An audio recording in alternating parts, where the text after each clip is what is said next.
سورۃ الروم بسم اللہ الرحمن الرحیم الف لام میم غلبت الروم فی ادنى الارض وهم من بعد غلبهم سيغلبون في بضع سنين لله الامر من قبل ومن بعد ويومئذ يفرح المؤمنون بنصر الله ينصر من يشاء وهو العزيز الرحيم وعد الله لا يخلف الله وعده ولكن اکثر الناس لا يعلمون۔ یہ سورہ روم جو ہے، اس میں آغاز میں جو مضمون آیا ہے وہ اس اعتبار سے بہت اہم ہے کہ ایک تاریخی پس منظر بھی ہے اس کا، اور ایک بہت بڑی پیشن گوئی تھی کہ جو ان آیات میں کی گئی تھی کہ جو پھر صحیح ایگزیکٹلی جیسے کہ پیشن گوئی اللہ نے کی تھی ان آیات میں وہ پوری ہوئی۔ یہ آپ ذہن میں رکھیے کہ بہت طویل عرصے تک، کئی 100 برس تک تاریخ کے اندر، جب یہ ایرانی امپائر بنی ہے کہ خسرو سے سائرس کے زمانے سے 2500 سال پہلے جو بادشاہ تھا ذوالقرنین، تو ایک بڑی سلطنت یہ تھی اور دوسری بڑی سلطنت جو تھی وہ سلطنت روما تھی۔ سلطنت روما کا سب سے بڑا حصہ تو خیر روم جو یورپ کے اندر تھا، لیکن یہ کہ یہ ترکی کا پورا علاقہ اور مغربی میڈیٹرینین کے ساتھ ساتھ جو ساحل ہے یہ ان کے پاس ہوتا تھا۔ ان دو حکومتوں میں جیسے سی سو ہوتا ہے، جھولا جھول رہی تھی تاریخ۔ کبھی ایرانیوں میں کوئی زوردار طاقتور بادشاہ اٹھا باصلاحیت، اس نے حملہ کیا اور رومیوں کو دھکیل دیا وہ یورپ کے اندر اور ایشیا خالی کرا لیا۔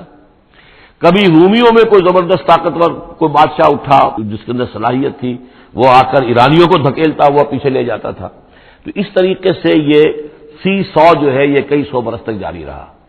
حضور کی بعثت کے زمانے میں ایسا معاملہ ہوا ہے کہ سن 614 میں، 602 سے لے کر 614 تک، اور حضور کی ولادت ہوئی 571 میں، یعنی جب حضور کی عمر 31 برس تھی اس سے لے کر اور 45 برس کی عمر تک ایک مسلسل جنگ چلی ہے ان دونوں کے مابین، روم اور ایران کی۔ لیکن سن 614 میں ایک بڑی زبردست شکست دی کیخسرو پرویز، کیخسرو ثانی وہ اپنے آپ کو کہتا تھا، پہلا کیخسرو تو تھا ذوالقرنین اور ثانی میں ہوں اب، بہرحال یہ ایک بڑا باصلاحیت حکمران تھا۔ اس نے شکست دی ہے رومیوں کو بہت بری طرح۔ شام میں، اب یہ چونکہ رومی عیسائی ہو چکے تھے، سن 300 عیسوی میں یہ عیسائی ہو چکے تھے، یروشلم ان کا مقدس مقام تھا لیکن نام رکھا ہوا تھا ایلیا۔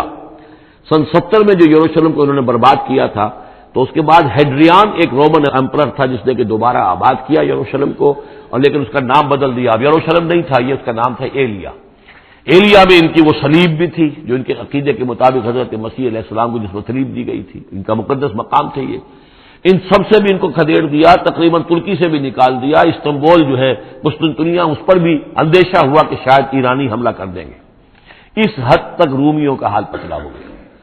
اب ہو یہ رہا تھا کہ جو عرب میں مکے میں ادھر حضور کی دعوت ہے شروع ہو چکی ہے، 5 برس ہو گئے حضور کو دعوت دیتے ہوئے، یا یہ کہ 15 برس ہونے کو آئے ہیں، لیکن ہوتا یہ تھا کہ یہ مشرکین مکہ یہ سمجھتے تھے کہ ایرانی تو ہمارے بھائی ہیں، وہ مشرک ہیں، آتش پرست ہیں، اور یہ نصرانی جو ہیں، یہ عیسائی جو ہیں، یہ مسلمانوں کے قریب تر ہیں، اس لیے کہ یہ عیسیٰ کو ماننے والے، موسیٰ کو ماننے والے، تو یہ لوگ جو ہیں ان سے قریب ہیں۔ تو وہ بغلے میں جا رہے تھے کہ مسلمانوں تمہارے جو ساتھی ہیں یا تم جیسے جو لوگ ہیں تمہارے قریب کے لوگ پٹ رہے ہیں، دیکھو ہمارے ساتھی جو ہیں وہ بڑے فتح مند ہو رہے ہیں، وہ آگ کے پوجنے والے، وہ مشرک جو نہ موسیٰ کو مانتے ہیں، نہ عیسیٰ کو مانتے ہیں، نہ تورات کو مانتے ہیں، نہ انجیل کو مانتے ہیں، انہوں نے تمہارے ان ساتھیوں کو کس طریقے سے کھدیڑ دیا ہے، شکست دی ہے۔ تو اس پر مسلمانوں کو صدمہ ہوا، اس پر یہ آیات نازل ہوئی کہ اگرچہ اس وقت فی الواقع صورت یہ بن گئی ہے، لیکن چند ہی سالوں کے اندر یہ صورت بدل جائے گی اور یہ کہ رومیوں کو غلبہ حاصل ہو جائے گا، یہ پیشن گوئی کی گئی۔ اس پر پھر حضرت ابوبکر صدیق نے کسی کافر مشرک سے ایک شرط بھی مان لی کہ اگر یہ قرآن کی پیشن گوئی درست ثابت ہوئی تو تم مجھے 100 اونٹ دو گے، اور اگر غلط ثابت ہوئی تو پھر میں تمہیں 100 اونٹ دوں گا۔ لیکن حضور انہوں نے کیا تھا، شاید 3-4 سال کا یہ عہد کیا تھا، حضور نے کہا نہیں، بضع کا لفظ آ رہا ہے اس میں کہ چند سالوں کے اندر، بضع کا لفظ جو ہے وہ 9 تک اطلاق ہوتا ہے، تو 9 سال کو رکھو، اور شرط جو ہے دوبارہ اپنی اس 9 سال کے حوالے سے اونٹوں کی تعداد بھی بڑھا دی گئی، لیکن یہ کہ پھر شرط کی مدت 9 سال ہو گئی۔ لیکن 9 سال کے 9ویں سال ہی وہ جو ہے وہ جو پیشن گوئی قرآن کی تھی کہ وہ صحیح ثابت ہوئی۔ ہرقل جو تھا، ہرقل اعظم، اس نے پھر لمبا چکر دیا، بجائے اس راستے سے آنے کے وہ بحیرہ کیسپیئن کی طرف سے ہو کر پیچھے سے ہو کر آیا ہے اور سرپرائز اٹیک کیا اس نے ایران پر، اور بڑی زبردست شکست دی ایران کو، اور اپنی شکست کا بدلہ چکا لیا، اور یہ سارا علاقہ شام وغیرہ کا جو ہے وہ اس نے واگزار کرا لیا۔ اور وہی تھا زمانہ جب کہ مسلمانوں کو میدان بدر میں فتح حاصل ہوئی۔ تو یہ شکست، دو خوشیاں جمع ہو گئی مسلمانوں کے لیے کہ ایک تو یہ کہ جو ان کے قریب تر تھے یعنی عیسائی، ان کو فتح حاصل ہو گئی مشرکین کے ساتھ کے مقابلے میں کہ جو مشرکوں سے قریب تر تھے، آتش پرست تھے. دوسرے یہ کہ خود انہیں فتح حاصل ہو گئی، فتح مبین، الفرقان آ گیا بدر کا. اس کا ذکر ہے ان آیات میں. الف لام میم غلبت الروم، رومی مغلوب ہو گئے، فی ادنی الارض، قریب کی سرزمین میں. وہ جغرافیہ تو آپ کو دکھایا تھا نقشہ، جزیرہ نما عرب، اور اس کے اوپر ایک طرف شام ہے، ایک طرف عراق ہے، اور ادھر عراق کے ساتھ ایران ہے. تو قریب جزیرہ نما عرب سے قریب ترین ممالک ہیں. فی ادنی الارض، قریب کے ملک میں رومی غالب آ گئے. لیکن وہم من بعد غلبہم سیغلبون، وہ اپنی اس مغلوبیت کے بعد ان قریب دوبارہ غالب آئیں گے. فی بضع سنین، چند سالوں میں. اور یہ بضع کا لفظ جو ہے یہ 9 تک پر اس کا اطلاق ہوتا ہے، 10 سے کم 9. تو حضور نے اسی لیے کہا کہ 9 سال، کیونکہ تم شرط مان لو، اس وقت تک شرط لگانا حرام قرار نہیں دیا گیا تھا. ابھی نہ جوئے کی حرمت آئی ہے نہ شراب کی حرمت آئی ہے، اس لیے اس میں آپ کوئی تعجب نہ کریں کہ حضرت ابوبکر نے شرط لگائی. تو فرمایا الف لام میم غلبت الروم فی ادنی الارض وهم من بعد غلبهم سيغلبون في بضع سنين لله الامر من قبل ومن بعد. اللہ ہی کا اختیار تھا، اللہ ہی کے ہاتھ میں تھا سارا معاملہ، پہلے بھی اور بعد میں بھی. وَيَوْمَئِذٍ يَفْرَحُ الْمُؤْمِنُونَ، اس روز اہل ایمان خوشیاں منائیں گے. ایک خوشی تو اس کی ہوگی کہ عیسائیوں کو فتح ہو گئی آتش پرستوں پر، اور بنصر اللہ، اللہ کی مدد بھی آئے گی ان کے پاس. یعنی غزوہ بدر کا لفظ تو نہیں آیا، لیکن اہل ایمان کو جو ہے اس وقت فرحت ہو گئی. بنصر اللہ، اللہ کی مدد سے. يَنصُرُ مَن يَشَاءُ، وہ مدد کرتا ہے جس کی چاہتا ہے. وَهُوَ الْعَزِيزُ الرَّحِيمُ، اور وہ زبردست ہے، رحم فرمانے والا. وعد اللہ، یہ اللہ کا وعدہ ہے، یہ ہو کر رہے گا. لا یخلف اللہ وعدہ، اور اللہ تعالیٰ اپنے وعدے کے خلاف نہیں کرتا. ولکن اکثر الناس لا یعلمون، لیکن اکثر لوگ علم نہیں رکھتے. یہ ہیں وہ 6 آیات کہ جو اس موقع پر نازل ہوئی ہیں. اور اس کو سمجھ لیجئے کہ یہ تقریباً 614 عیسوی، جبکہ حضور صلی اللہ علیہ وسلم کو دعوت دیتے ہوئے تقریباً 5 برس ہو گئے تھے. 610 میں 5واں برس تھا، 610 میں آپ پر وحی شروع ہوئی ہے. اور پھر 9 برس کے بعد وہ غزوہ بدر بھی ہوا اور ان کو بھی فتح حاصل ہو گئی. یعلمون ظاہرا من الحیات الدنیا، یہ لوگ جو ہیں، اب یہ باقی تو جو مکی صورت ہے سورہ روم، اور یہ بہت مشابہ ہے سورہ نحل کے. اللہ تعالیٰ کی نعمتوں کے حوالے سے، اللہ تعالیٰ جو تذکیر میں آلاء اللہ کے حوالے سے اس کا مضمون وہی ہے بنیادی. یعلمون ظاہرا من الحیات الدنیا، یہ لوگ دنیا کی زندگی کو بھی صرف ظاہر کو جانتے ہیں. وہم عن الآخرۃ ہم غافلون، اور آخرت سے یہ بالکل ہی غافل ہیں. یعنی دنیا کی زندگی کی حقیقت یہ ہے کہ یہ مزرعۃ الآخرہ ہے. دنیا کی زندگی کی بھی اصل حقیقت یہ ہے کہ یہ کھیتی ہے جس میں بونا ہے آخرت میں کاٹنے کے لیے. وہ یہ بھول گئے کہ یہ آخرت کی کھیتی ہے. باقی جو ظاہر ہے اس کا، کھاؤ پیو عیش کرو، بس یہی ان کے سامنے رہ گیا ہے، اور آخرت ان کے ذہنوں سے بالکل اوجھل ہو گئی ہے. اولم یتفکروا فی انفسہم، کیا یہ اپنی ذات میں غور نہیں کرتے؟ وان ما خلق اللہ السماوات والارض وما بینہما الا بالحق، نہیں پیدا کیا اللہ نے آسمانوں کو اور زمین کو، جو کچھ بھی ان دونوں کے مابین ہے، مگر حق کے ساتھ. واجل مسمى، اور ایک وقت معین تک کے لیے. یہ دائمی نہیں ہے، ہمیشہ رہنے والی نہیں ہے، اور یہ ایسے ہی کار عبث نہیں ہے. ربنا ما خلقت هذا باطلا سبحانك فقنا عذاب النار. وان كثيرا من الناس بلقاء ربهم لكافرون، اور یقیناً بہت سے لوگ جو ہے اپنے رب سے ملاقات کا انکار کرتے ہیں. اولم یسیروا فی الارض فینظروا کیف کان عاقبۃ الذین من قبلہم، تو کیا یہ لوگ زمین میں گھومے پھرے نہیں ہیں کہ وہ دیکھتے کہ کیا انجام ہوا ان کا جو ان سے پہلے تھے. کانوا اشد منہم قوۃ، وہ کہیں زیادہ تھے شدید ان کے مقابلے میں قوت میں. واثاروا الارض وعمروها، اور انہوں نے زمین کو کاشت کیا اور اس کو آباد کیا. اکثر مما عمروها، اس سے کہیں زیادہ جتنا کہ انہوں نے آباد کیا ہے.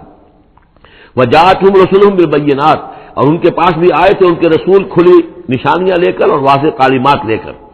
فما کان اللہ لیظلمہم، تو اللہ تعالیٰ ان پر ظلم کرنے والا نہیں تھا. ولکن کانوا انفسہم یظلمون، بلکہ انہوں نے خود اپنی جانوں پر آپ ہی ظلم کیا.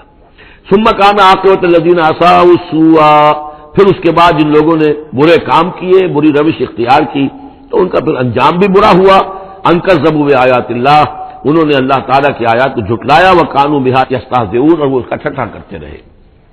اللہ یبدأ الخلق ثم یعیدہ، اللہ تعالیٰ پہلی مرتبہ پیدا کرتا ہے. ثم یعیدہ، یعیدہ بار بار آیا ہے، اس کا ترجمہ کہیں میں حال میں کر رہا ہوں اور کہیں مستقبل میں. فعل مضارع جو عربی زبان میں وہ دونوں کو کور کرتا ہے. اللہ تعالیٰ کیسے پیدا کرتا ہے پہلی مرتبہ اور پھر دوبارہ پیدا کرتا ہے، یعنی فصل ہے ایک ہوئی ہے، پھر اس کے بعد دوسری ہوئی ہے، تیسری ہوئی ہے، اور یہ بھی ہے کہ دوبارہ پیدا کرے گا یعنی آخرت میں۔ ثم الیہ ترجعون، پھر تمہیں اسی کی طرف لوٹ جانا ہے۔ ویوم تقوم الساعۃ یبلس المجرمون، جس روز قیامت قائم ہو جائے گی مجرم اس روز جو ہیں بالکل مایوس ہو کر رہ جائیں گے۔ ولم یکن لہم من شرکائہم شفاع، اور نہیں ہوں گے ان کے شریکوں میں سے کوئی بھی ان کے لیے شفاعت کرنے والے، وکانوا بشرکائہم کافرین، اور خود یہ بھی اس روز پھر اپنے ان شرکاء کا کفر کریں گے جب دیکھیں گے کہ وہ ہمارا کوئی مدد کرنے کو تیار نہیں۔ وَيَوْمَ تَقُومُ السَّاعَةُ يَوْمَئِذٍ يَتَفَرَّقُونَ، جس روز قیامت قائم ہوگی اس روز یہ تقسیم ہو جائیں گے، پولرائزیشن ہو جائے گی، علیحدہ علیحدہ ہو جائیں گے۔ کیا ہوگی پولرائزیشن؟ فَأَمَّا الَّذِينَ آمَنُوا وَعَمِلُوا الصَّالِحَاتِ فَهُمْ فِي رَوْضَةٍ يُحْبَرُونَ، وہ لوگ جو ایمان لائے تھے اور جنہوں نے نیک عمل کیے تھے وہ ہوں گے باغ میں، اور وہاں ان کی آؤ بھگت ہو رہی ہوگی، تواضع ہو رہی ہوگی۔ وَأَمَّا الَّذِينَ كَفَرُوا وَكَذَّبُوا بِآيَاتِنَا وَلِقَاءِ الْآخِرَةِ، اور وہ لوگ جنہوں نے کفر کیا تھا اور ہماری آیات کو جھٹلایا تھا اور آخرت کی ملاقات کا انکار کیا تھا، فَأُولَٰئِكَ فِي الْعَذَابِ مُحْضَرُونَ، تو وہ عذاب میں حاضر کر دیے جائیں گے، پکڑے ہوئے گرفتار کر کے عذاب میں لا کر حاضر کر دیے جائیں گے۔ فَسُبْحَانَ اللَّهِ حِينَ تُمْسُونَ وَحِينَ تُصْبِحُونَ، یہ اسی انداز میں دیکھیے سورہ نحل میں یہ آیت آئی تھی بس، اور انعام میں بھی۔ پھر اللہ ہی پاک ہے اس وقت بھی جب تمہیں شام ہوتی ہے، تم شام کرتے ہو، وحین تصبحون، اور جب صبح کرتے ہو۔ وَلَهُ الْحَمْدُ فِي السَّمَاوَاتِ وَالْأَرْضِ، اور اسی کے لیے ہے حمد اور تعریف آسمانوں میں اور زمین میں۔ وَعَشِيًّا وَحِينَ تُظْهِرُونَ، اور رات کے وقت بھی اور جب کہ دوپہر ہوتی ہے، ظہر کا وقت ہوتا ہے۔ یہ بھی نمازوں کے اوقات ہی کے حوالے سے، صبح کے وقت کی نماز ہے، شام کے وقت کی نماز ہے، رات کی نماز ہے، ظہر کی نماز ہے۔ یخرج الحی من المیت، وہ نکالتا ہے زندہ کو مردہ سے۔ انڈا بے جان شے ہے، اس میں زندگی کے کوئی آثار موجود نہیں ہے، اس میں سے چوزا برآمد ہوتا ہے جاندار۔ ویخرج المیت من الحی، اسی طرح مرغی سے انڈا برآمد ہوتا ہے، اور بھی بہت سی چیزیں کہ جو نکل رہی ہیں۔ ویحیی الارض بعد موتہا، اور زندہ کر دیتا ہے زمین کو اس کے مرنے کے بعد۔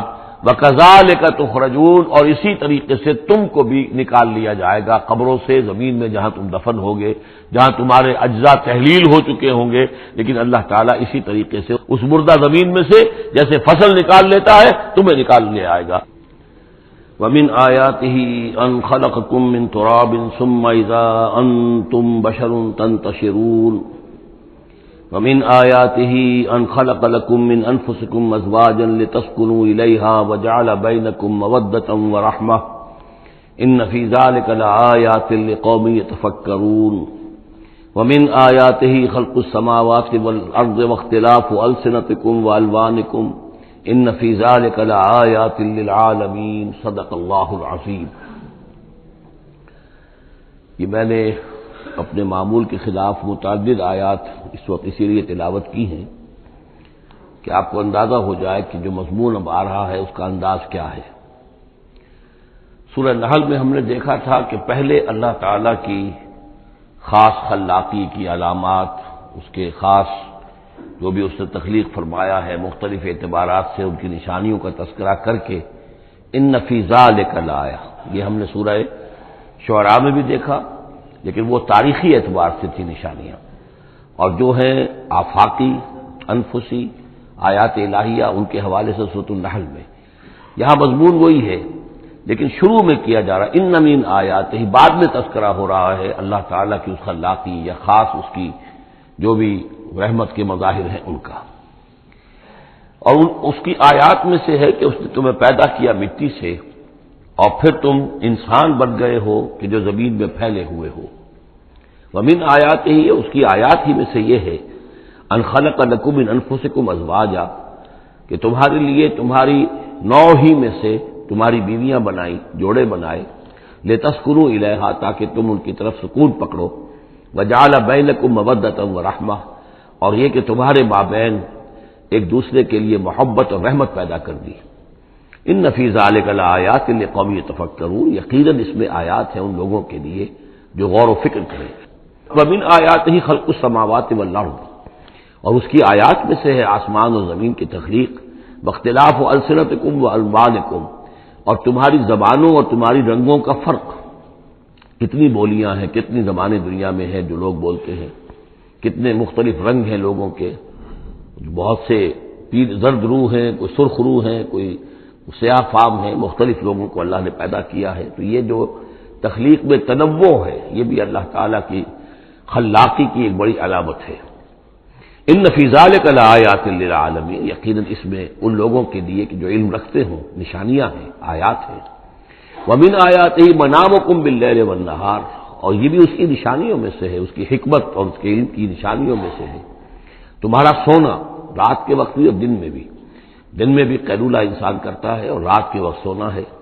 وابتغاؤکم من فضلہ، اور یہ کہ پھر بقیہ اوقات میں جو تم اس کا فضل تلاش کرتے ہو، اس کے لیے بھاگ دوڑ کرتے ہو، محنت کرتے ہو، پھر تمہاری معاشی جد و جہد ہے۔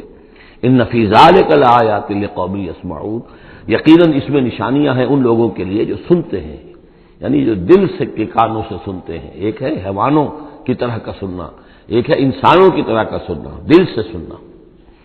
ومن آیاتہ یریکم البرق خوفا وطمعا، اور یہ بھی اس کی نشانیوں میں سے ہے کہ وہ تمہیں دکھاتا ہے جب بجلی کونتی ہے تو خوف کے ساتھ بھی اور لالچ کے ساتھ بھی۔ خوف بھی ہوتا ہے کوئی طوفان نہ ہو کہ جس سے کوئی تباہی آ جائے، لیکن لالچ بھی ہوتا ہے کہ بارش آئے، باران رحمت آ جائے۔ تو خوف و طمع، وینزل من السماء ماء، اور پھر برساتا ہے وہ آسمان سے پانی، فیحیی بہ الارض بعد موتہا، پھر زندہ کرتا ہے اس کے ذریعے سے، پانی کے ذریعے سے زمین کو اس کے مردہ ہو جانے کے بعد۔ ان فی ذلک لآیات لقوم یعقلون، یقیناً اس میں نشانیاں ہیں ان لوگوں کے لیے جو عقل سے کام لیں۔ ومن آیاتہ ان تقوم السماء والارض بامرہ، یہ بھی اس کی نشانیوں میں سے ہے، اس کی قدرت ہے کہ آسمان اور زمین اس کے حکم سے قائم ہے۔ یعنی یہ سارا جو اجرام سماویہ ہیں، یہ بڑے بڑے کرے ہیں، بڑے بڑے، آج جو ہمیں بتایا جاتا ہے کہ کتنے بڑے سائز کے، ہمارا سورج بیچارہ ان کے سامنے بہت ہی معمولی سی شے ہے، اتنے بڑے بڑے ستارے موجود ہیں، سٹارز موجود ہیں، ان سب کو اپنی اپنی جگہ پر اپنے اپنے مدار میں کس نے تھاما ہوا ہے۔ ثم اذا دعاکم دعوۃ من الارض، پھر جب وہ تمہیں پکارے گا، بس ایک ہی دفعہ کا پکارنا اس کا ہوگا، تم زمین سے، اذا انتم تخرجون، تم نکل پڑو گے۔ یعنی اللہ تعالیٰ کی جو شان ہے، یقول لہ کن فیکون، اسی طریقے سے اس وقت بھی اللہ کا بس ایک حکم کافی ہوگا۔ وَلَهُ مَن فِي السَّمَاوَاتِ وَالْأَرْضِ، اور جو کچھ بھی آسمان اور زمین میں ہے اسی کا ہے، اسی کی ملکیت ہے۔ کُلٌّ لَهُ قانتون، سب اسی کے حکم کے تابع فرمان ہیں۔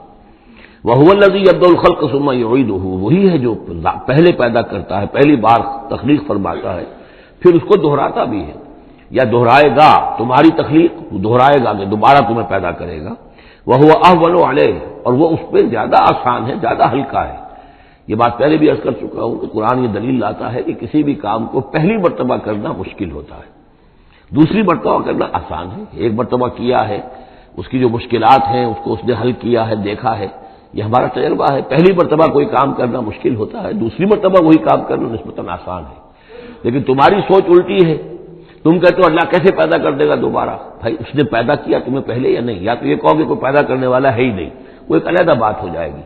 لیکن جیسا کہ آپ کو معلوم ہے کہ جو اہل عرب جو مخاطب اول تھے قرآن کے، وہ اللہ کے منکر نہیں تھے۔ ابھی ہم آیات پڑھ چکے ہیں، وَلَئِن سَأَلْتَهُم مَّنْ خَلَقَ السَّمَاوَاتِ وَالْأَرْضَ لَيَقُولُنَّ اللَّهُ، اگر آپ ان سے پوچھیں کہ کس نے پیدا کیا آسمان و زمین، فوراً کہیں گے کہ اللہ نے پیدا کی۔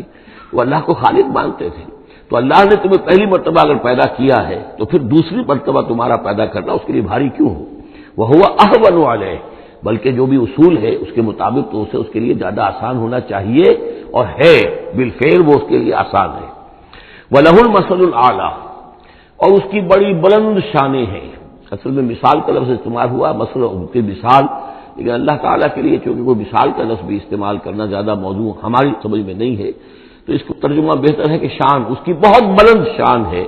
وَلَهُ الْمَثَلُ الْأَعْلَىٰ فِي السَّمَاوَاتِ وَالْأَرْضِ، آسمانوں اور زمین میں۔ وَهُوَ الْعَزِيزُ الْحَكِيمُ، اور یقیناً وہ زبردست ہے، کمال حکمت والا۔ ضرب لکم مثلا من انفسکم، وہ تمہارے لیے تمہارے ہی جیوں میں سے، تمہاری اپنی سوچ جو ہے اس کے حوالے سے ایک مثال بیان کرتا ہے۔ هل لکم مما ملکت ایمانکم من شرکاء فیما رزقناکم فانتم فیہ سواء، کیا تمہارے لیے جو تمہارے ملک یمین ہیں، غلام ہیں، لونڈیاں ہیں، کیا وہ شریک بھی بن جاتے ہیں تمہارے اس چیز میں کہ جو ہم نے تمہیں رزق دیا ہے؟ ظاہر بات ہے کہ غلام تو غلام رہے گا، وہ شریک تو نہیں ہوگا، وہ برابر کا حقدار اور اختیار تو نہیں رکھے گا۔ جو بھی آقا کا مال ہے اور ملکیت ہے اس میں اصل اختیار اور تصرف جو آقا کا ہے، غلام تو جو بھی اس کو حکم دیا جاتا ہے وہ بجا جاتا ہے۔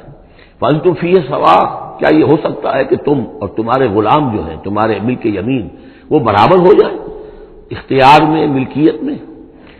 تخافون کخیفتکم، کیا تم ان کے بارے میں بھی اسی طریقے کی سوچ رکھتے ہو جیسے کہ اپنے بارے میں اندیشے ہوتے ہیں، ایسا نہ ہو جائے، ایسا نہ ہو جائے، اس کا بھی اہتمام کر لیا جائے، اس اندیشے کا بھی سدباب کر لیا جائے. کیا جتنی فکر تم اپنے بارے میں کرتے ہو، کیا اتنی ہی فکر اپنے ان غلاموں کے بارے میں بھی کرتے ہو؟ کخیفتکم انفسکم، کیا نگہداشت جو ہے جتنی اپنی کرتے ہو ان کی بھی کرتے ہو؟ کذالک نفصل الآیات لقوم یعقلون، اسی طرح ہم اپنی آیات کو واضح کر رہے ہیں، تفصیل بیان کر رہے ہیں ان لوگوں کے لیے جو عقل سے کام لیں. یعنی یہ کہ باقی جتنے بھی ہیں جن کو تم نے چھوٹے معبود مانا ہے، تم خود مانتے ہو چھوٹے معبود ہیں، اللہ بڑا معبود ہے، خالق حقیقی صرف وہ ہے، تو یہ کیسے برابر ہو جائیں گے؟ اور کیسے تم نے یہ سمجھ لیا ہے کہ ان کی سفارش جو ہے وہ بائنڈنگ ہو جائے گی اللہ پر اور یہ تمہیں اللہ کی پکڑ سے بچا لیں گے؟ یہ تم نے جو تصور کیا ہے خود اپنے اوپر قیاس کرو، تو کیا تمہارے غلام جو ہے وہ تمہارے برابر ہو جاتے ہیں؟ تو یہ جتنی بھی تم نے گھڑ لی ہیں معبود اپنے، یہ بھی سب مخلوق ہیں، چاہے وہ من گھڑت ہیں تمہارے جن کی کوئی حقیقت ہے ہی نہیں، اور چاہے یہ کہ وہ ملائکہ ہوں یا انبیاء ہوں یا اولیاء اللہ، وہ سب مخلوق ہیں. تو اللہ کے لیے تو سب غلام ہیں، تو اللہ کے برابر کیسے ہو جائیں گے؟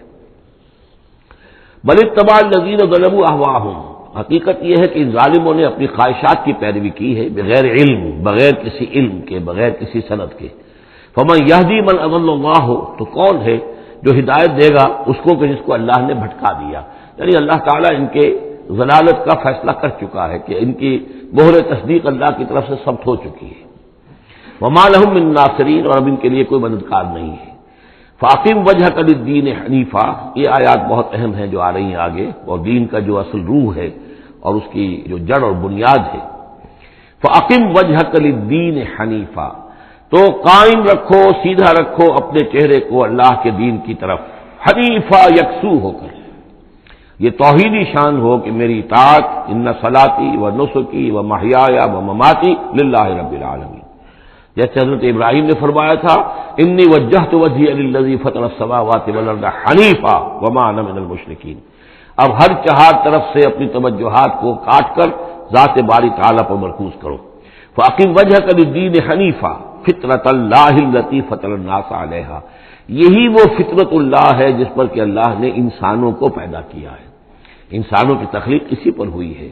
ہر بچہ جو ہے نسل انسانی کا وہ فطرت سلیمہ لے کر آتا ہے. بعد میں اس میں جو گڑبڑ ہوتی ہے اس کے ماحول کی وجہ سے، اس کے والدین جو بھی اس کو سکھا پڑھا دیتے ہیں، جیسا کہ حدیث ہے کل مولود یولد علی الفطرہ، ہر بچہ جو پیدا ہوتا ہے وہ فطرت پر پیدا ہوتا ہے. وہ فطرت اسلام ہے، وہ فطرت اللہ کے دین کی ہے، وہ فطرت اللہ ہے. فَأَبَوَاهُ يُهَوِّدَانِهِ أَوْ يُمَجِّسَانِهِ أَوْ يُنَصِّرَانِهِ، یہ تو پھر اس کے ماں باپ ہیں جو اسے یہودی یا نصرانی یا مجوسی بنا دیتے ہیں. تو یہاں پر بایا فطرت اللہ التی فطر الناس علیہا، لا تبدیل لخلق اللہ، اللہ کی خلق میں، اللہ کی تخلیق میں کوئی تبدیلی نہیں ہو سکتی. ذالک الدین القیم، بس یہی دین ہے قائم رہنے والا سیدھا دین. ولکن اکثر الناس لا یعلمون، لیکن اکثر لوگ علم نہیں رکھتے. منیبین الیہ، تو فاقم وجہک للدین حنیفا، اسی کے ساتھ کنٹینیوشن سمجھیے، منیبین الیہ. اور چونکہ پہلے واحد کے سیغے میں تھا تو حضور سے خطاب تھا، لیکن جیسا کہ میں نے آپ کو بتایا ہے کہ حضور سے خطاب بھی ہوتا ہے مکی صورتوں میں، تو گویا کہ امت سے ہو رہا ہے.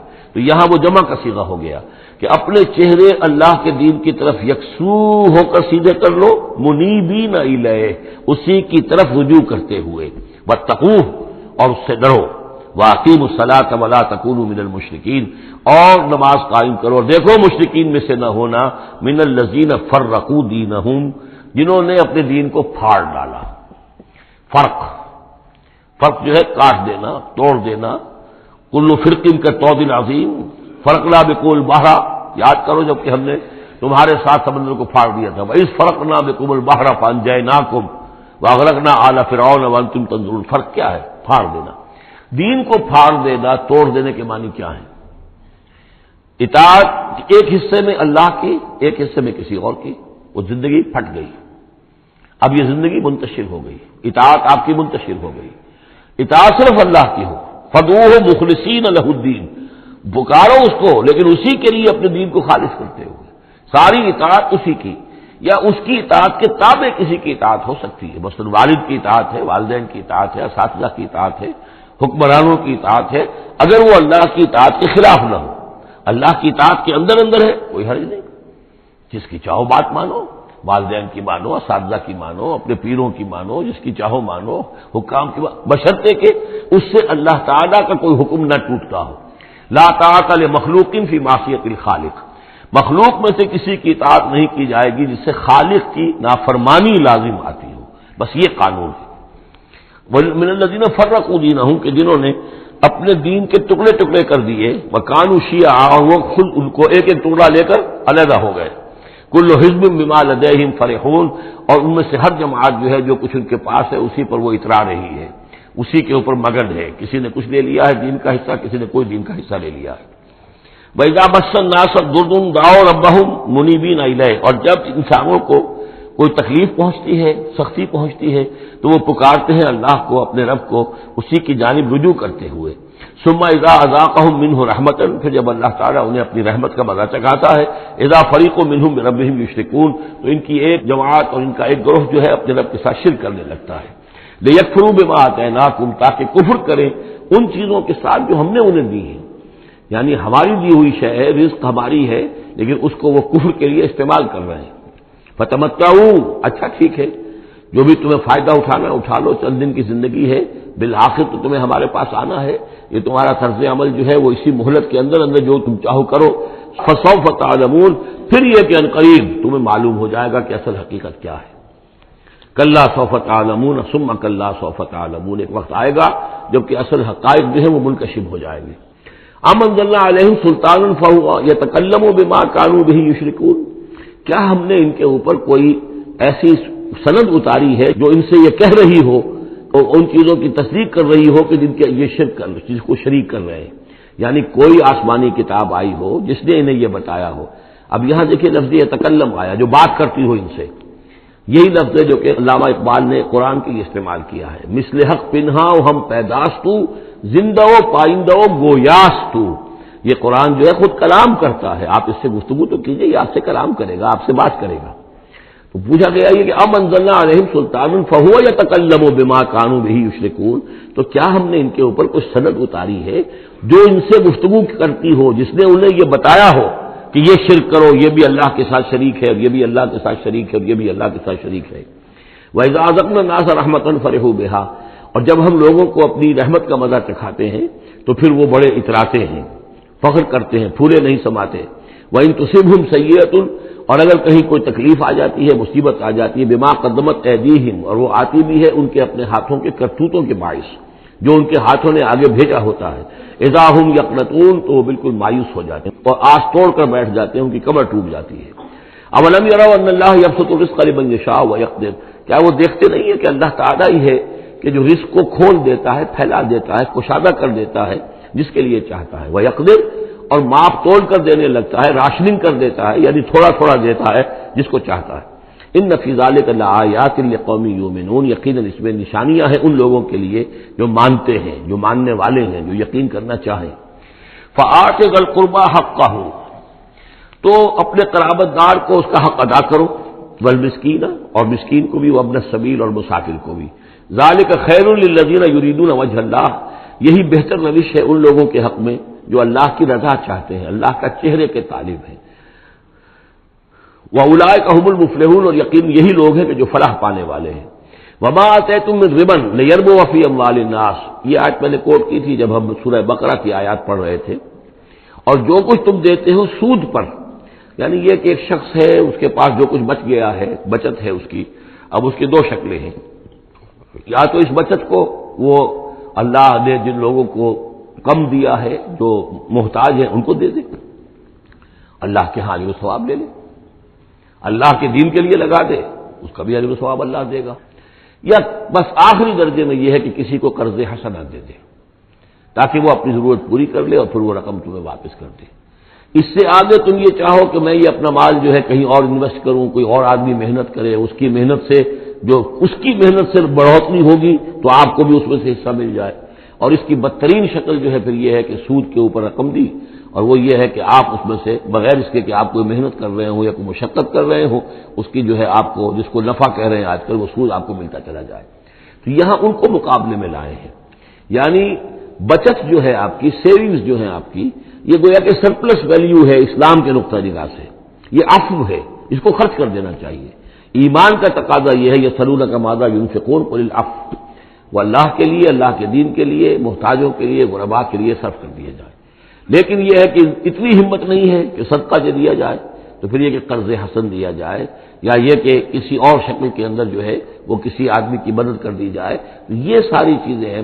لیکن آخری شکل جو ہے اسلام میں، یہ بھی جو بعد میں پھر شریعت کے احکام مدون ہوئے ہیں، تو ایک صورت دی گئی ہے کہ آپ مزاربت پر دے دیں۔ مزاربت یہ ہے کہ آپ کا وہ جو رقم ہے وہ کوئی اور شخص کام کرے گا، اگر تو کوئی نفع ہو جائے تو کچھ آپ بھی لے لیں اور کچھ وہ لے لیں، نقصان ہو جائے تو سارا نقصان آپ برداشت کریں گے، جس کے پاس وہ سرپلس منی تھی اس کا کوئی تاوان جو ہے وہ جو عامل ہے اس کے اوپر نہیں آئے گا۔ یہ تو تفاصیل بات کی ہے، لیکن اصل میں جو قرآن مجید سامنے لاتا ہے وہ ہے صدقات اور انفاق فی سبیل اللہ ورسس سود، ربا، کہ کوئی شخص اپنی بچت کا مصرف کیا بناتا ہے، وہ بچت دیتا ہے اللہ کی رضا حاصل کرنے کے لیے، آخرت کا اجر و ثواب حاصل کرنے کے لیے، یا بچت کو انویسٹ کر کے اور دنیا ہی میں کمانا چاہتا ہے۔ یہ دو ذہنیتیں ہیں جو ایک دوسرے سے بالکل مختلف ہیں اور متضاد ہیں۔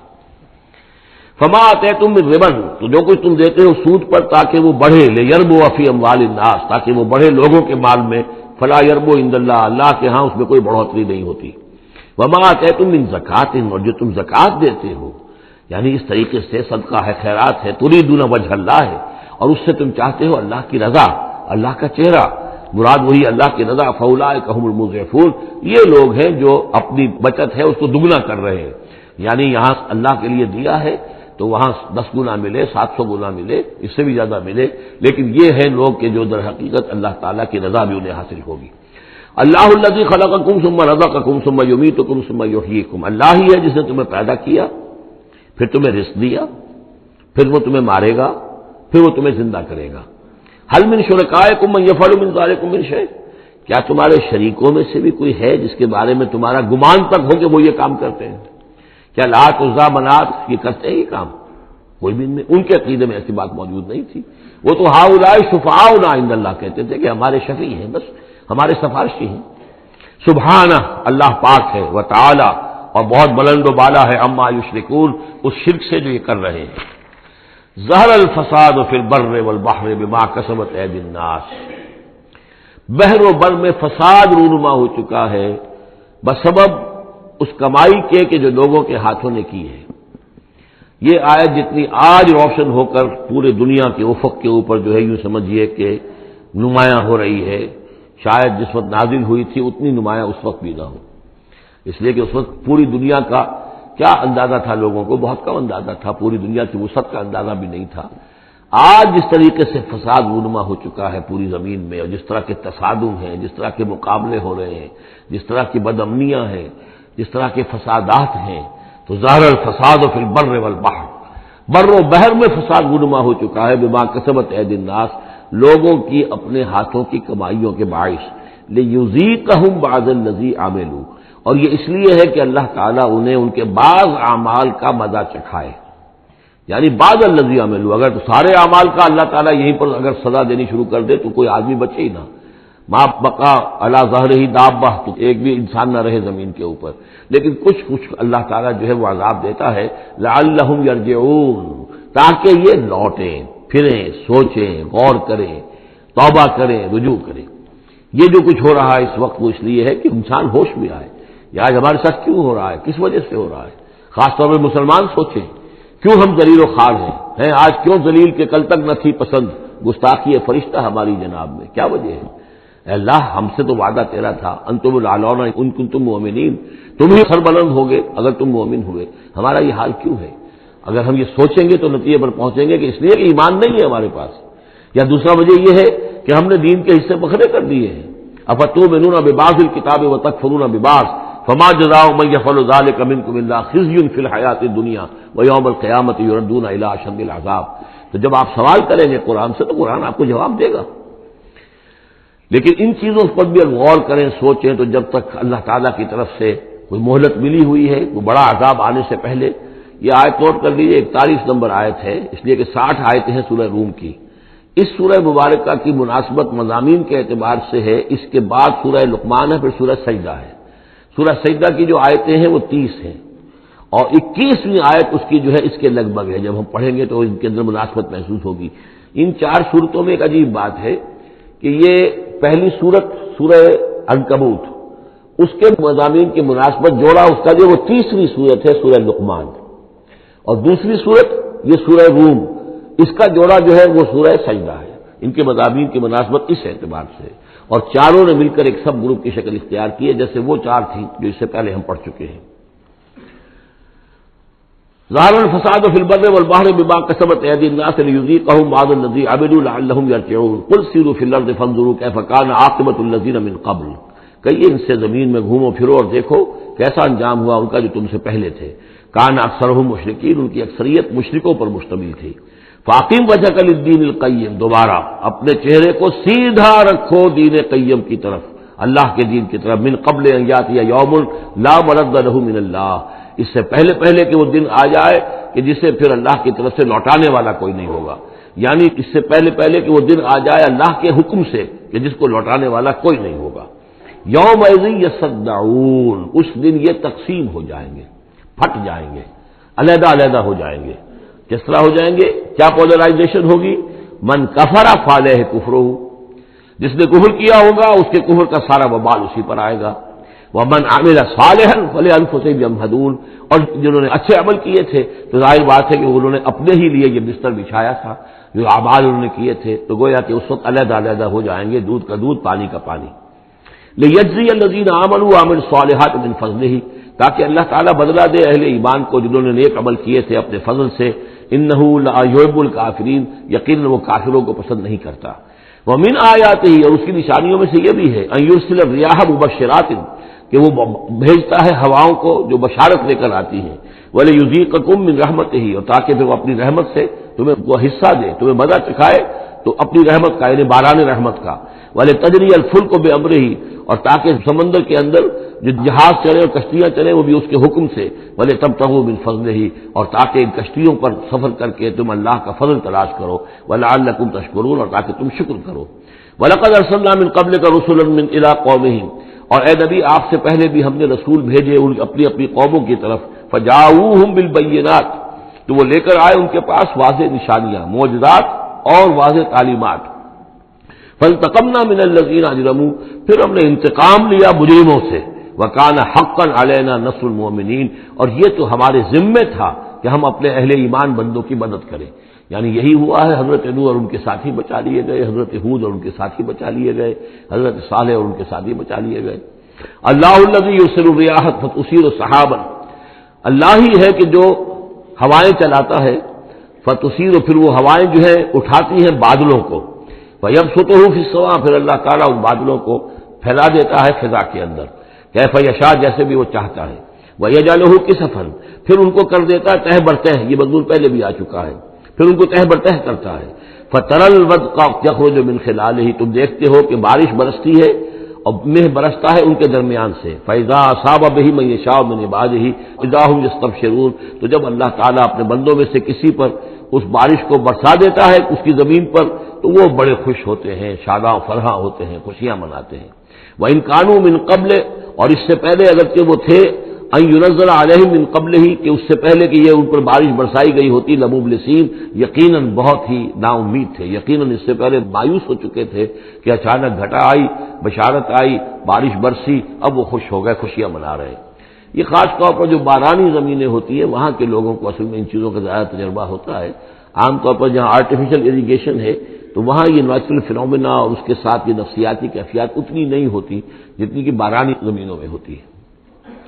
فانظر الی آثار رحمت اللہ، تو دیکھو اللہ کی رحمت کے جو آثار ہیں، نشانیاں ہیں، اس کو دیکھو۔ کیف یحیی الارض بعد موتہا، کیسے وہ زندہ کرتا ہے زمین کو اس کے مردہ ہو جانے کے بعد۔ ان ذالک لمحیی الموتیٰ، وہی ہے جو زندہ کرے گا مردوں کو۔ وہو علی کل شیء قدیر، اور یقیناً وہ ہر چیز پر قادر ہے۔ ولئن ارسلنا ریحا، اور اگر ہم بھیجیں کوئی ایسی ہوا، جھکڑ بھیج دیں اس کھیتی کے اوپر، وہ کھیتی کو تباہ و برباد کر دے، فراؤ مصفرا، اور دیکھے کہ وہ کھیتی تو پیلی پڑ گئی، زرد پڑ گئی، کوئی ایسا آ گیا، کوئی باز سرسر کا جھونکا آ گیا، کیا ہوا؟ فَلَظَلُّوا مِن بَعْدِهِ يَكْفُرُونَ، تو پھر وہ اس کے بعد جو ہے وہ پھر ناشکری کرنے لگتے ہیں اللہ کے جناب میں کہ ہمارے اوپر تو اللہ کی کوئی رحمت کبھی ہوئی ہی نہیں، ہمارے لیے تو ہماری تو قسمت پھوٹی ہوئی ہے، اللہ تعالیٰ کی طرف سے ہمیں کبھی کوئی خیر ملا ہی نہیں۔ فَإِنَّكَ لَا تُسْمِعُ الْمَوْتَىٰ، تو اے نبی آپ نہیں سنا سکتے مردوں کو، وَلَا تُسْمِعُ الصُّمَّ الدُّعَاءَ اِذَا وَلَّوْا مُدْبِرِينَ، نہ ہی آپ ایسے بہرے لوگوں کو سنا سکتے ہیں اپنی پکار اور اپنی دعوت کہ جو پیٹھ موڑ کر بھی چلے گئے ہوں۔ یعنی بہرا جو ہے اگر آپ کے آمنے سامنے رو در رو ہے تو کم سے کم اشاروں کے نعروں میں کوئی بات اسے سمجھائی جائے، لیکن یہ لوگ جو ہیں یہ تو ایسے بہرے ہیں کہ جو ساتھ ہی پیٹھ موڑ کر چل بھی دیے ہیں، لہذا اب کوئی شکل نہیں ہے کہ آپ اپنی دعوت اور جو بھی ابلاغ و تبلیغ ہے اس کا ان کے اوپر کوئی اثر پیدا کر سکیں۔ وَمَا أَنْتَ بِهَادِ الْعُمْيِ عَنْ ضَلَالَتِهِمْ، اسی طرح آپ اندھوں کو ان کی گمراہی اور ان کی ضلالت سے بھٹکنے سے آپ بچا نہیں سکتے، ہدایت نہیں دے سکتے۔ ان تسمعوا الا من یؤمن، آپ نہیں سنا سکتے مگر انہی کو جو مانتے ہیں، بے آیاتنا، ہماری آیات کو، فہم مسلمون، بس وہ ہماری فرما برداری اختیار کرتے ہیں۔ اللہ الذی خلقکم من ضعف، وہ اللہ ہی ہے جس نے تمہیں بنایا کمزوری سے، یعنی جب تم پیدا ہوتے ہو تو بہت کمزور ہوتے ہو، ثم جعل من بعد ضعف قوۃ، پھر تمہاری اس کمزوری کے بعد اللہ تعالیٰ تمہیں قوت عطا فرماتا ہے، جوانی آتی ہے، آدمی کڑیل جوان بنتا ہے، پھر اس کے ثم جعل من بعد قوت ضعفا، پھر قوت کے بعد پھر ضعف آ جاتا ہے، پھر یہ ادھیڑ عمر ہوئی اور قوا کے اندر جو ہے اضمحلال پیدا ہونا شروع ہوا، پھر بڑھاپا آ گیا، والشیبہ، اور پھر یہ کہ سفید بال ہو جاتے ہیں۔ یخلق ما یشاء، اللہ تعالیٰ پیدا کرتا ہے، تخلیق فرماتا ہے جو چاہتا ہے، وہو العلیم القدیر، اور یقیناً وہ سب کچھ جاننے والا اور ہر شے پر قدرت رکھنے والا ہے۔ وَيَوْمَ تَقُومُ السَّاعَةُ يُقْسِمُ الْمُجْرِمُونَ، اور جس دن قیامت قائم ہوگی قسمیں کھائیں گے یہ مجرم، ما لبثوا غیر ساعۃ، نہیں رہے وہ سوائے ایک گھنٹے کے، ایک گھڑی کے، بس ایک گھڑی رہے دنیا میں اور یا اس عالم برزخ میں، اس سے زیادہ نہیں۔ کذالک کانوا یؤفکون، جس طرح اس وقت ان کے جو ہے ہوش ٹھکانے نہیں ہوں گے، اسی طرح وہ دنیا میں بھی اچک لیے جاتے تھے، یعنی حقیقت کو نہیں سمجھتے تھے، حقیقت کو نہ تسلیم کرتے تھے نہ مانتے تھے۔ وقال الذین اوتوا العلم، اور کہیں گے وہ لوگ کہ جن کو کہ علم حاصل تھا، جو صاحب شعور تھے، والایمان، اور جن کو ایمان حاصل تھا، لقد لبثتم فی کتاب اللہ الی یوم البعث، اے بدبختو تم رہے ہو اللہ کے حساب اور اللہ کی کتاب کے مطابق یوم بعث تک۔ یہ سارا تم ایک گھنٹہ جسے کہہ رہے ہو یہ عالم برزخ تھا، بڑا طویل برزخ کا عالم تھا۔ اب ظاہر بات ہے جو انسان آج سے 5000 پہلے مر چکا ہے، 5000 برس تو اس کے برزخ میں پہلے ہی گزر چکے ہیں، ابھی یہ کہ اور کتنا وقت آنا ہے، تو وہ کہیں گے اہل ایمان یہ تو اصل میں عالم برزخ کا وقفہ تھا۔ فہذا یوم البعث، اور اب جو تمہاری آنکھ کھلی ہے تو یہ ہے یوم بعث، یہ یوم قیامت ہے، یہ اٹھنے کا دن ہے۔ ولکنکم کنتم لا تعلمون، لیکن یہ کہ تم علم نہیں رکھتے تھے، تم نے ان چیزوں کو نظر انداز کر دیا تھا، ان کے بارے میں غور کرنا ہی پسند نہیں کیا تھا۔ فَيَوْمَئِذٍ لَا يَنفَعُ الَّذِينَ ظَلَمُوا مَعْذِرَتُهُمْ، تو آج پھر جن لوگوں نے ظلم کیا، زیادتی کی، گناہ کی زندگی بسر کی، اب ان کو کوئی فائدہ نہیں پہنچائے گی ان کا معذرت کرنا، عذر تراشنا، بہانے بنانا اور معافیاں مانگنا کام نہیں آئے گا۔ وَلَا هُمْ يُسْتَعْتَبُونَ، نہ ہی انہیں یہ موقع دیا جائے گا کہ وہ توبہ کریں، اب وہ وقت گزر چکا۔ دنیا میں موقع تھا جب تک موت نہیں آئی تھی، معلم یغرغر، جب تک کہ موت کے آثار شروع نہیں ہوئے ان کے لیے توبہ کا موقع تھا، لیکن اب انہیں یہاں پر توبہ کا موقع نہیں دیا جائے گا، ان کی توبہ جو ہے اب قبول نہیں ہوگی۔ وَلَقَدْ ضَرَبْنَا لِلنَّاسِ فِي هَذَا الْقُرْآنِ مِنْ كُلِّ مَثَلٍ، ہم نے تو لوگوں کے لیے اس قرآن میں ہر طرح کی مثالیں بیان کر دیں، ہر انداز میں سمجھا دیا، ایک پھول کا مضمون ہو تو 100 رنگ سے باندھیں، ہم نے یہ ہر طریقے سے بات جو ہے واضح کر دی ہے۔ اولئن جئتہم بآیۃ، اور اگر آپ لے آئے ان کے پاس کوئی نشانی، لَیَقُولَنَّ الَّذِینَ کَفَرُوا إِنْ أَنْتُمْ إِلَّا مُبْطِلُونَ، تو یہی کہیں گے یہ لوگ کافر کہ نہیں ہو مگر تم جھوٹ گھڑ رہے ہو، یہ جھوٹی باتیں ہیں، من گھڑت باتیں ہیں جو تم کر رہے ہو، یا یہ کہ تم نے کوئی جادو کر دیا ہے۔ کذالک یطبع اللہ علی قلوب الذین لا یعلمون، اسی طرح اللہ مہر کر دیا کرتا ہے ان لوگوں کے دلوں پر جو علم نہیں رکھتے۔ فاصبر، بس اے نبی صلی اللہ علیہ وسلم آپ صبر کیجئے، ان وعد اللہ حق، اور جیسا کہ میں نے عرض کیا یہ صرف حضور کے لیے نہیں ہے، حضور کی وساطت سے تمام مسلمانوں کو۔ تو اے نبی آپ اور اے اہل ایمان تم سب صبر کرو، ان وعد اللہ حق، اللہ کے وعدے پر یقین رکھو، اللہ کا وعدہ سچا ہے، اس کی مدد آئے گی، غلبہ دین کو ہوگا، حق کا ہوگا، لیکن یہ کہ اس کے ابھی بہرحال ابھی اس کے امتحان اور بھی ہیں، تمہارا امتحان تو لیا جائے گا۔ احسب الناس ان یترکوا ان یقولوا آمنا وهم لا یفتنون، پھر سورہ بقرہ کی وہ آیت ذہن میں لائیے، وَلَنَبْلُوَنَّكُمْ بِشَيْءٍ مِّنَ الْخَوْفِ وَالْجُوعِ وَنَقْصٍ مِّنَ الْأَمْوَالِ وَالْأَنفُسِ وَالثَّمَرَاتِ. یہ اللہ امتحان تو لے گا، لیکن اللہ کے وعدے پر پختہ یقین رکھو. ان وعد اللہ حق ولا یستخفنک الذین لا یوقنون. اور دیکھنا کہیں وہ لوگ جو یقین نہیں رکھتے تمہیں ہلکا نہ کر دیں، یعنی ان کا دباؤ جو ہے تم برداشت نہ کر سکو اور تم پیچھے ہٹ جاؤ، کو پسپائی اختیار کر دو. اس کے معنی کیا ہوئے؟ بڑے بودے نکلے، بڑے کمزور نکلے. دیکھنا کہیں ایسا نہ ہو کہ یہ تمہارے دشمن، یہ مشرک، یہ کافر جو دباؤ ڈال رہے ہیں، کہیں تمہارا بودا پن ظاہر ہو جائے اور وہ تمہیں ہلکا کر کے رکھ دیں. اس کی بجائے جمے رہو، ڈٹے رہو، کوئی ہمالیہ کی طرح کھڑے رہو، اور اللہ تعالیٰ کے دین کے لیے جو تن من دھن لگا رہے ہو اسی طریقے سے لگاتے رہو. بالآخر اللہ تعالیٰ تمہیں نجات دے گا، دنیا میں بھی آخرت میں بھی. بارک اللہ لی ولکم فی القرآن العظیم ونفعنی وإیاکم بالآیات والذکر الحکیم.